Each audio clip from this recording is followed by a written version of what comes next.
Hello, today we have the pleasure to interview David Deubelbeiss.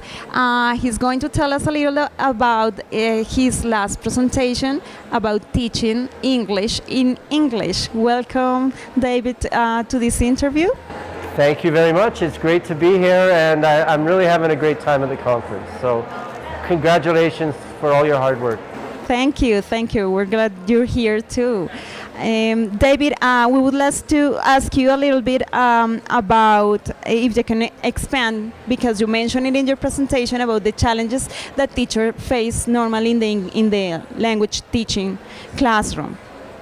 Well, my presentation was about teaching English in English, and it's a big challenge because even if you have great English fluency, and you can give a speech and sing a song and have no problems talking to people at a party, it's much different when you're in the classroom and your brain is exploding with all these little decisions you have to make and all the things happening in the classroom. So what I was trying to make teachers aware of is there's more to it than just getting a high TOEFL score or a high IELTS score. You actually should be trained how to teach English in English. There's special techniques that can make a teacher's life very easy in the classroom, and that will help them become an English teacher in English. And then the other part of the question or the equation is, how do we help those teachers with very low fluency? And my approach is to train them in English like you would any other profession with an ESP approach. So English for specific purposes. So just like an airline pilot, he doesn't have to talk at a cocktail party. He needs English that's specific for his job, and we should be training teachers for the English specific for their job. And that's the challenge, and trying to get governments to focus on that.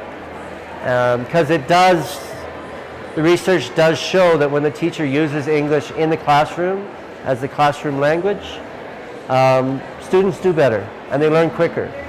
And our school systems are failing students by not really making English the classroom language early enough. Yeah. In regards to that part, what do you think about the use of translanguaging? You mentioned and you led us a reflection in your presentation about how much English should be used in the English classroom and if it is the language to teach it. What do you think about the use of translanguaging strategies? Well, it's a complicated thing, but also very simple to create that classroom environment that supports all language learners. And I'm really happy in ELT, in English language teaching, that we're supporting the use of the first language.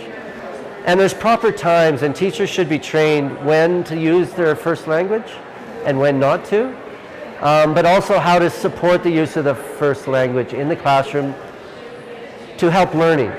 It should always be about the learning objectives. And students are going to have to get used to this code switching, and it's a great way to get students to be great code switchers. I'm not a great one, so unfortunately I can speak pretty good Spanish, más o menos. I can speak French or German, but I can't talk in Spanish over here and then jump to English. I can't, and that's a skill that you can support by using different languages in the classroom.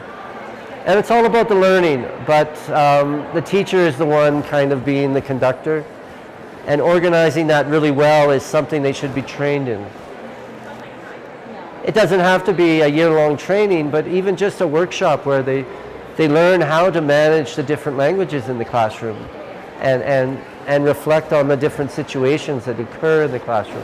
Exactly, and take advantage of that. Sure, yes. That is strategy. Okay.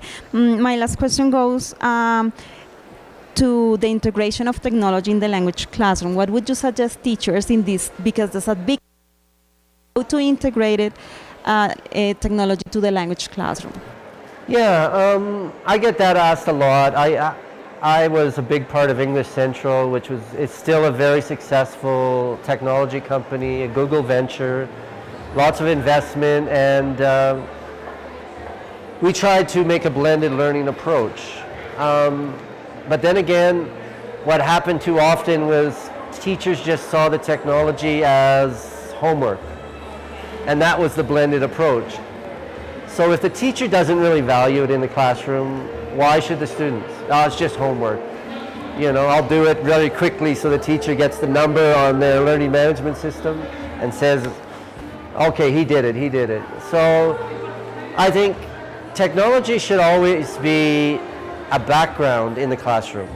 The focus should be the language and communication, but I think there's a real strong part to integrate technology in a way that's self-directed learning. Learning a language is not a knowledge-based subject like learning chemistry or math or history. It's a skill. So students also need time, self-time, to practice their English, to develop it.